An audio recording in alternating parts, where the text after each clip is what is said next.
Hey, nice to have you back. Now we talk about part 2, another version, I would say, how to go to the arrangement view in Ableton and using the session view mainly for that. By the way, I make a video, part 1 of course, so I make a link here.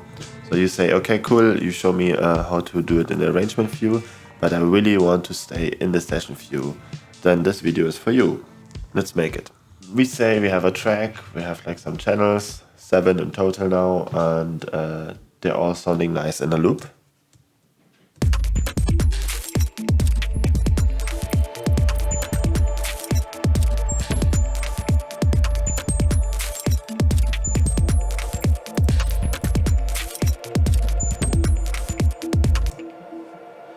So, and how to get into the arrangement view now.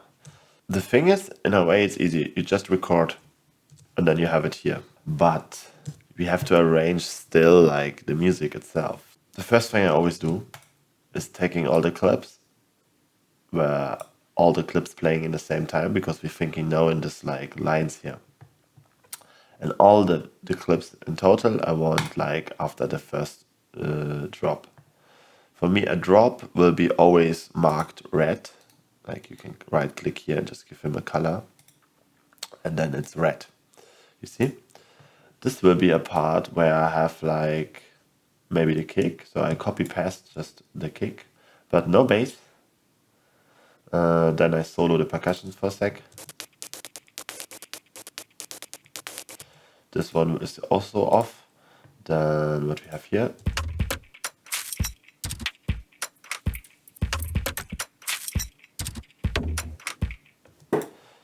This is super nice and dry. I will copy it here.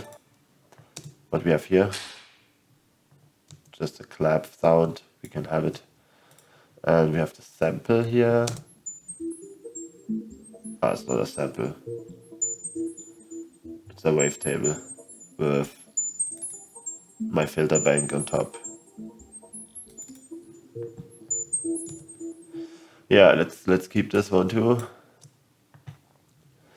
And the drone knot. So I start to think like in this lines. So you can just go here and take the full lines and play them. So in the intro, I always would start with a kick, but having no bass, but maybe the percussions comes in the second part too. You see what I'm doing here, I guess. This one's coming here in. This clap comes here just. This sample comes here, yeah, and then here we make it off. Let's have this percussion on there. And then you also can click on one of the channels, go to the last one of the line, hold shift, click here, so you can make Command D now, and then you copy paste like the full line. And here I would say we make this percussions away for a moment, because we have it for a long time here already.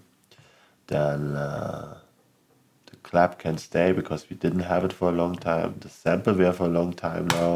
The drone was already a break, so we keep it. And then we going again with the kick, but having a first time again the kick in the bass only, and just this clap and the drone. And then we have the kick without the bass and just this dry clap, and then we switch back up. So in a way what I just did is like I'm building the idea that I see like from the arrangement view from left to right, yeah, in my inner eye. I see like how it will structure. I just switch it like this and then I see it in the session view.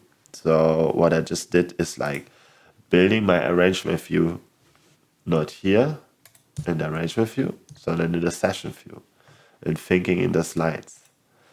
Is something everyone knows that, but that you can do that in Ableton, but nobody I saw doing that like in my circles in the same way like this. So I put the baseline here, and here we said it's red, we have a break, so that I can see this also here in my jam area. I will do this one red, the first kick, so we see this is this break movement. So you see already, like, it's a really fun way to jam, and it's actually my favorite way to get to the arrangement, because jam your lines down and play a little bit with like one channel, maybe you make off before you go to the next row. Let's make a short jam, just that you can see really the workflow, how I do it, and then see how fast you have already idea in the arrangement. So the only thing I will do is like going to the first line. And I know already we have this like heavy drone here and all these percussions. I make them first off the percussions and also this melody. So we just have the kick and the drone.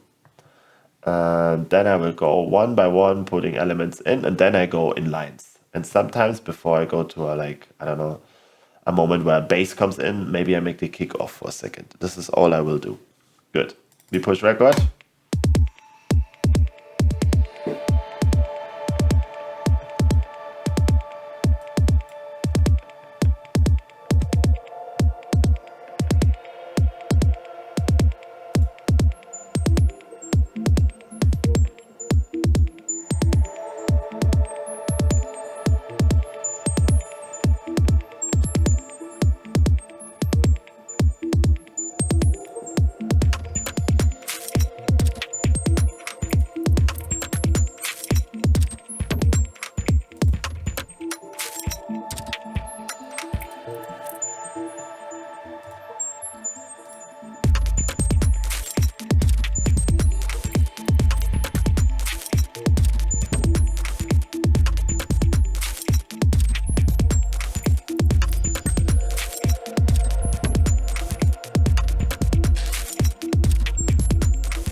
In a way, that's enough, I think.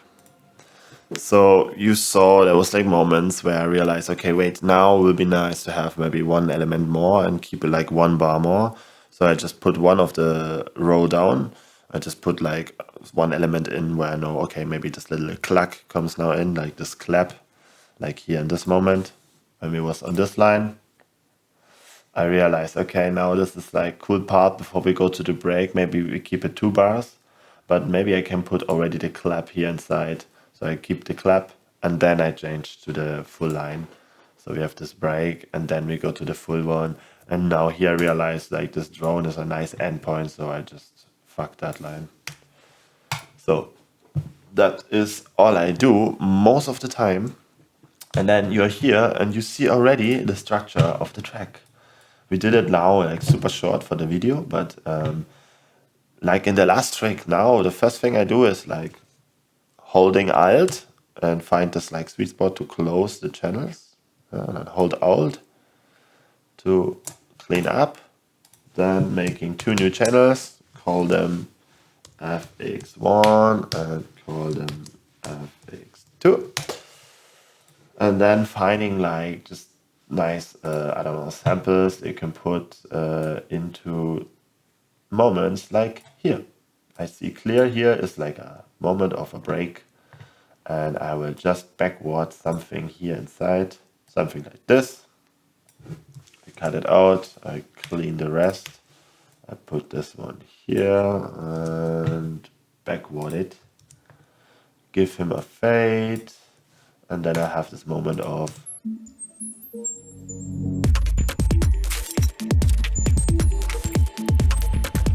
and things like this you do on particular points. Like, I mean, I always try to use a different sample and not all the time the same, so you get some variation, but I think you getting the idea here. It's more like I want to more like share you the way of how I look at things to see clear, like, here I have to make a card, here I have to do like some sample that comes in, stuff like this, you know. I just want to share things like this. So you see already, like here maybe another one, and sometimes you creating like super complex systems.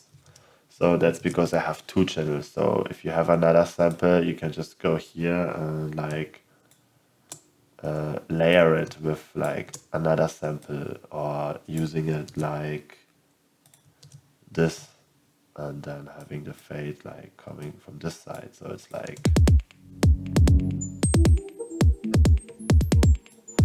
of course, of the same sample, that sounds super boring. But like moments like here, we have this break part where you can just say, okay, like let's make something here super long, like or something. Like you can put white noise. You can also like just record a synthesizer and just play on this area. Like you just push here record and play some sounds on top. But yeah, you see how fast we enter up with an arrangement that happened also by randomness, because we did that really fast and random. Anyway, that's all I want to show. For me, this is the easiest and fastest way to get to the arrangement, and then like really just keep it like it is, go for detail work, and then just finish that thing.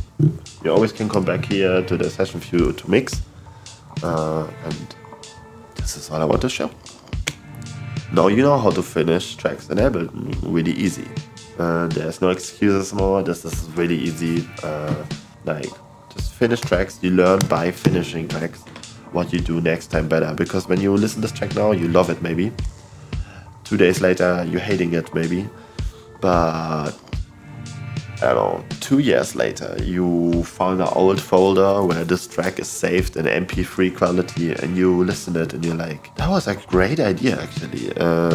So you are like pushing yourself sometimes with tracks that you maybe not release, but finish it. That's really important, finish tracks. So now you have 2 ways to do that. I hope that helps. Leave me a like if, and share it also with friends you have, they're struggling with finishing tracks. And yeah, have a amazing week. I wish you all the best in this really crazy times now. Keep the head up. Bye.